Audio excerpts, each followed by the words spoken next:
Friends, once again welcome.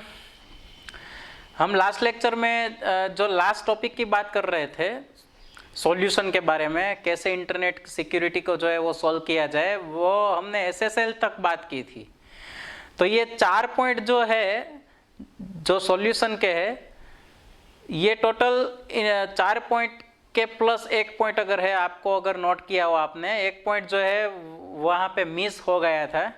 मैंने जानबूझ के मिस किया था, लेकिन मैं आपको कहना भूल गया था कि ये पॉइंट मैं इस लेक्चर में मिस कर रहा हूँ। आपको अगले लेक्चर में इसी पॉइंट से मैं शुरुआत दूंगा। तो वो पॉइंट है क्रिप्टोग्राफी। एसएसएल के पहले डिजिटल सर्टिफिकेट समझाया था और उससे पहले जो आता है वो क्रिप्टोग्राफी आता था, लेकिन मैंने उस लेक्चर में आपको उस वीडियो में नहीं समझाया, क्योंकि मैं आपको इसके बारे में डिटेल से समझाना चाहता था, क्रिप्टोग्राफी के बारे में, क्योंकि ये समझने वाली बात है। ये एक अच्छा सॉल्यूशन जो है वो इंटरनेट सिक्योरिटी को देता है।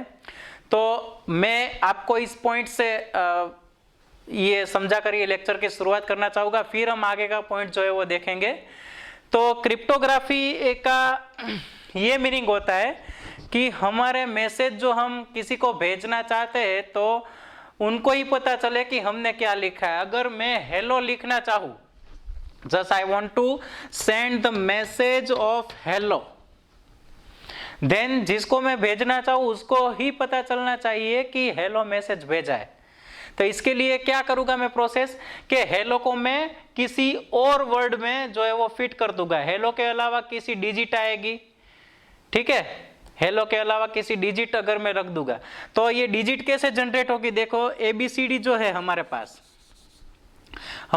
A B C D E F G बराबर H I J K L M N O तक रखते हैं हम, ठीक है।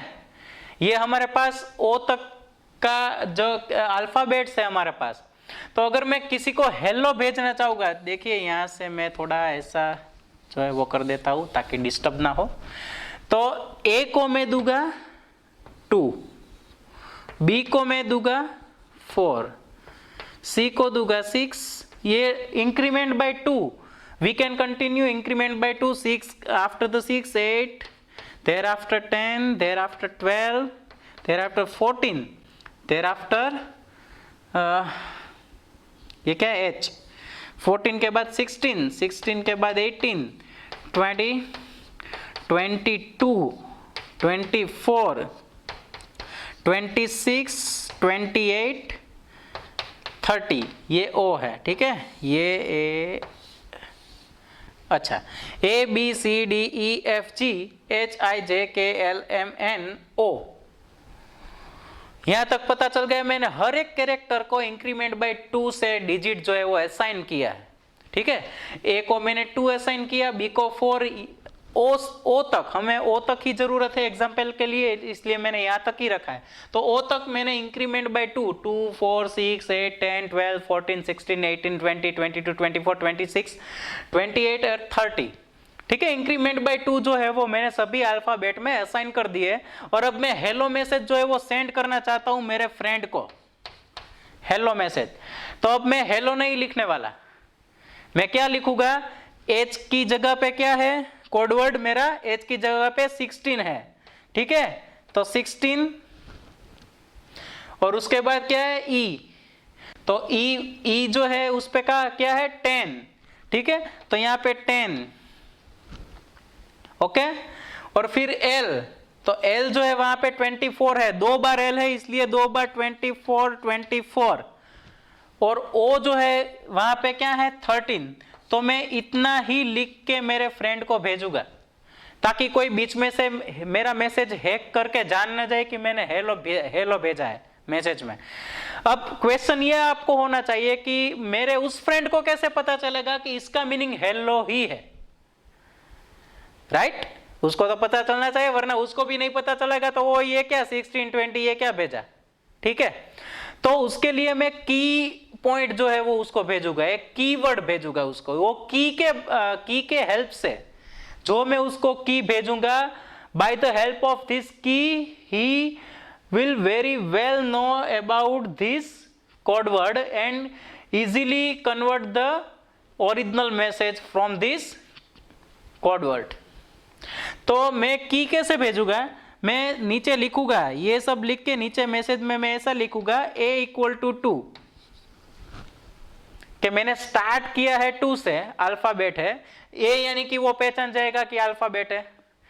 कुछ अंग्रेजी में उन्होंने मैसेज भेजा है, अल्फाबेट है। अगर मैं गुजराती भेजता तो अ लिखता, हिंदी में अ तो हिंदी में भी अ लिख, लेकिन ये ए का मतलब होता है अल्फाबेट से शुरू होता है।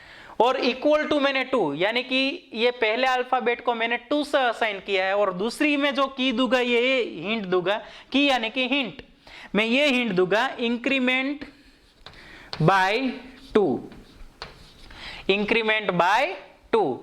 तो कहां से स्टार्ट करना है, 2 से, और हर एक अल्फाबेट को इंक्रीमेंट बाय 2 करना है। तो ये पहले 16 है, तो ये क्या करेगा, a इक्वल टू 2, तो a तो है नहीं, लेकिन 2 बाय 2 वो इंक्रीमेंट करता जाएगा, तो 16 तक पहुंचेगा, तो कहां आएगा, 16 तक पहुंचेगा तो h पे आएगा।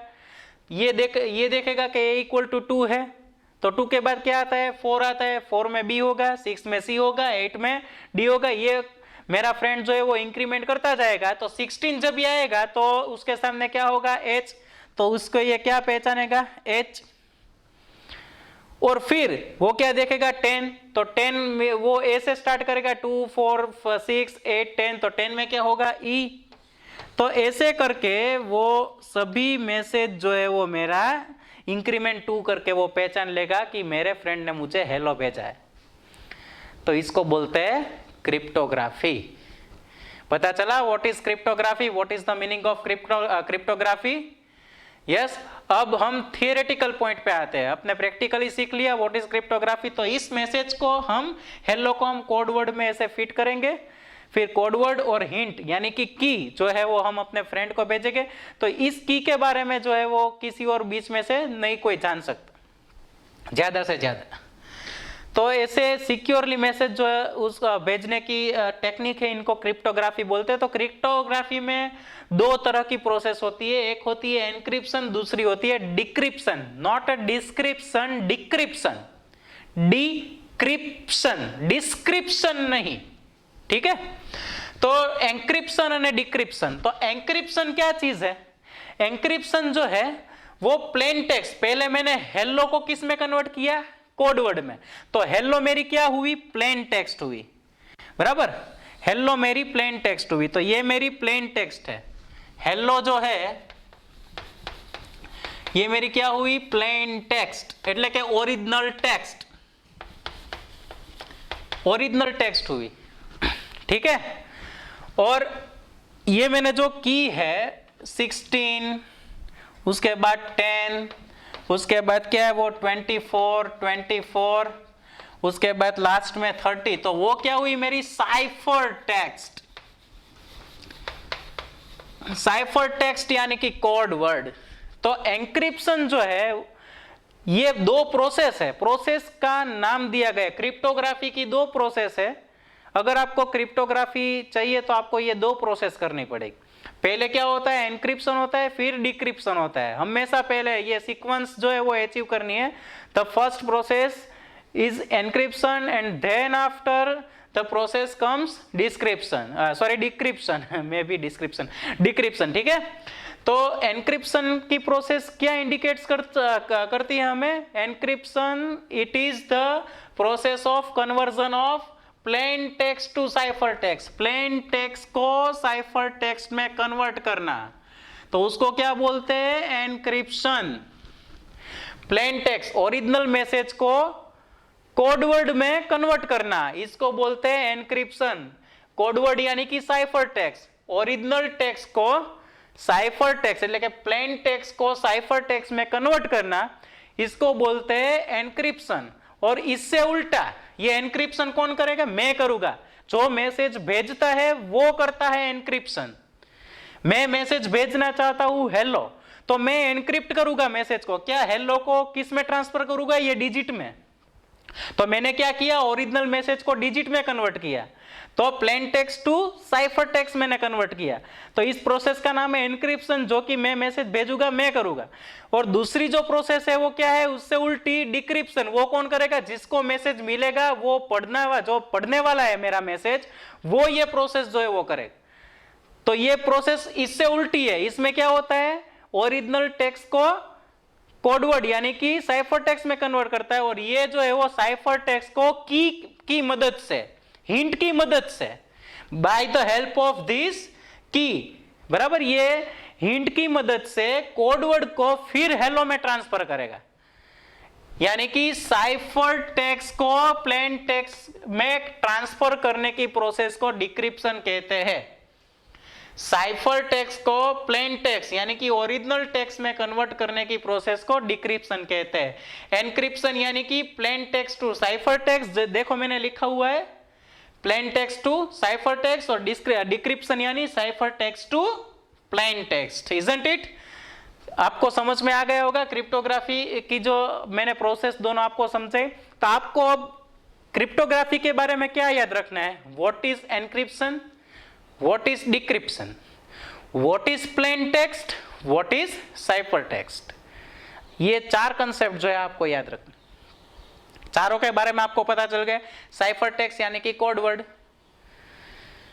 प्लेन टेक्स्ट यानी कि ओरिजिनल मैसेज, एनक्रिप्शन यानी कि original message to code word, इसका मतलब है plain text to cipher text, और डिक्रिप्शन यानी कि cipher text to plain text. Cipher text का कन्वर्जन प्लेन टेक्स्ट में होता है, फिर भी वो पढ़ सकता है, वरना नहीं पढ़ सकता।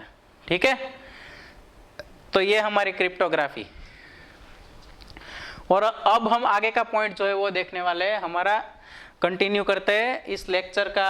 जो पॉइंट हम शुरू करने वाले हैं, नया पॉइंट, वो हम देखते हैं। तो हमारा नए पॉइंट का नाम है सिक्योरिंग इंटेलेक्चुअल प्रॉपर्टी, यानी कि ऐसी प्रॉपर्टी की सुरक्षा जो वो इंटेलेक्चुअल से मिलती जुलती है, बौद्धिक प्रॉपर्टी सुरक्षा, बौद्धिक संपत्ति जो है उसकी सुरक्षा। तो फर्स्ट ऑफ ऑल जो फर्स्ट पॉइंट जो है वो कौन कौन से इंटेलेक्चुअल पॉइंट्स है, कॉपीराइट। कॉपीराइट यानी कि मैंने कुछ ई बुक बना के नेट में डाली, इंटरनेट में, मैंने स्टैंडर्ड 12th की क्वेश्चन आंसर की ई बुक जो है वो क्रिएट की और इंटरनेट में मैंने डाली। अगर मेरी वो ई बुक कोई कॉपी करके अपने नाम फिर इंटरनेट में कोई डाल देता है, टोटली मेरी बुक कॉपी करके अपना नाम चढ़ा करके वो दूसरी जगह इंटरनेट पे अगर डाल देता है, तो उसको क्या बोलते हैं, कॉपीराइट इश्यूज, जो कि यहाँ पे हमने इसमें सुरक्षाएं रखनी है। कॉपीराइट यानी कि ऐसी सुरक्षा के जो हमारी कोई डिटेल कॉपी नहीं कर सकता। तो ये कॉपीराइट का कंसेप्ट यही हमें इंडिकेट करता है कि अगर कोई भी चीज़ इंटरनेट पे हमने डाली हो तो हमारी कोई चीज़ कॉपी ना कर जाए, और इसके बारे में कोई नॉर्म्स जो है वो होना चाहिए, है रिसेंटली है। तो कॉपीराइट्स लॉ जो है, आईटी लॉज हमारे इंडिया में, साइबर लॉ के बारे में जो योजनाएं बनी है उसको हम आईटी लॉज बोलेंगे, इंडियन आईटी लॉज। तो वहाँ पे कॉपीराइट का जो एक कानून है, कॉपीराइट का नॉर्म्स है, वो अगर कोई तोड़े तो उसको जो है वो ऑफिशियली जो भी कार्यवाही जो है वो हो सकती है। तो आपको ये कॉपीराइट यानी कि कोई अपनी डिटेल जो है वो कॉपी नहीं कर सकता, इनका एक लॉ जो है वो क्रिएट किया गया है, इससे हम बचा सकते हैं हमारी डिटेल को। फिर ट्रेडमार्क यानी कि कोई सिंबल TM हो या फिर SM हो या फिर SAR हो, तो ये कोई सिंबल किसी वेबसाइट जैसे वो हम चीज वस्तु में ये सिंबल देखते हैं। अगर हम ऑर्नामेंट्स परचेस करने जाए तो जिस कंपनी का ऑर्नामेंट्स है उसका सिंबल उसके ऑर्नामेंट्स में, अगर छोटी सी नाक की अगर चूक भी अगर लेडीज की हो तो उनमें भी ये सिंबल होता है, ट्रेडमार्क। अगर TBZ का हो तो TBZ होता है, तनिष्क का हो तो तनिष्क का होता है। अगर चाहे अब तो जो भी दुकान, जिसकी भी नाम पे दुकान है छोटी मोटी, उसके नाम का भी ट्रेडमार्क जो है अब हमें मिलता है। तो ऐसे ऑफिशियल सिंबल रखने चाहिए ताकि ओरिजिनल और डुप्लीकेट में हमें पता चल सके। तो ऐसे सिंबल जो होते हैं तो इससे हमें पता चल कि ये जो है वो दूसरे से अलग है, ये ट्रेडमार्क से हमें पता चलता है, एक चीज दूसरी चीज से अलग है। सेम लगने वाली चीज जो है उसके बारे में डिफरेंशिएट हमें कौन करता है, ये ट्रेडमार्क। तो ट्रेडमार्क ऐसे होते हैं TM SM, ये फिर R जैसे हमें देखने को मिलते हैं, आपको याद रखने, आपकी टेक्स्ट बुक में भी ऐसे ही दिए गए हैं। और उसके बाद जो है वो domain name space, domain name disputes. Domain यानी कि कोई वेबसाइट जो है xyz.org, बराबर। तो org क्या है, डोमेन नेम, ऑर्गेनाइजेशन। xyz.com, तो com क्या है, डोमेन नेम। xyz.in, तो in क्या है, डोमेन नेम। तो ये सारे डॉट के बाद लास्ट में जो लगते हैं उसको डोमेन नेम बोलते हैं। तो कई लोग अपनी वेबसाइट का नाम देके अलग डोमेन देके वो बता रहा है कि हमारी वेबसाइट ऑफिशियल है। अगर मैं XYZ नाम की कोई वेबसाइट जो है, XYZ नाम की वेबसाइट अगर मैंने मेरी कंपनी के लिए बनाई, तो उनका मैंने डोमेन क्या रखा, org। तो कोई मेरी ही वेबसाइट का नाम यूज करके XYZ, सिर्फ डोमेन नेम जो है वो चेंज कर जाएगा, xyz.com लगाएगा वो।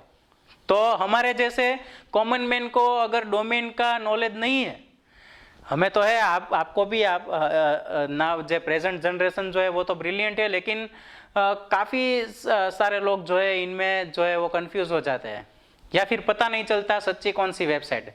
वो तो सिर्फ XYZ लिख के ही सर्च करते हैं, लेकिन आ जाती है .com या फिर .org, कौन सी है वो पता ही नहीं है।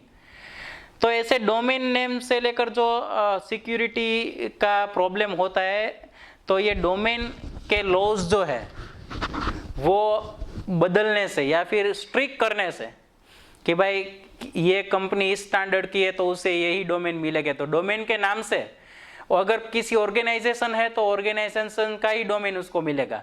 अगर कोई कॉमर्शियल कंपनी है तो .com ही उसको मिलेगा।